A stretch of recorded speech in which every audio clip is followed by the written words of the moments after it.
Again, in order to figure out our 6 trig functions, we have to figure out what this side length is here. So remember, because this is the hypotenuse, this one has to be c. So we're going to do a squared plus b squared is equal to, weird,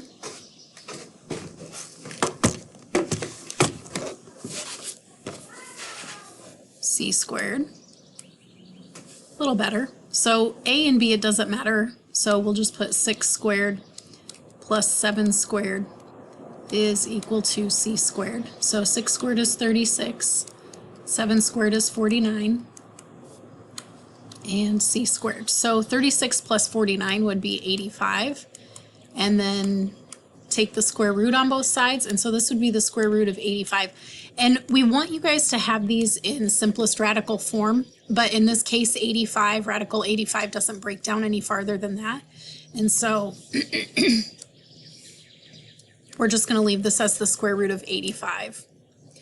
And the other thing that we're not going to worry about in this case is rationalizing the denominator. Typically that's what we would have you do, but in this case we won't. So again, 6 trig functions. We have sine, cosine, and tangent. Those are the 3 basic. And then they're reciprocal, so the cosecant, the secant, and the cotangent. Okay, so sine, again, here's theta, so go directly opposite theta. There's your opposite. Go directly opposite your 90. There's your hypotenuse, and the one that's left over is your adjacent. So if you remember SOHCAHTOA, sine is the opposite over the hypotenuse, so this would be 6 over radical 85. Cosine is the adjacent over the hypotenuse, which is 7 over square root of 85. And tangent is opposite over adjacent, which is 6 over 7.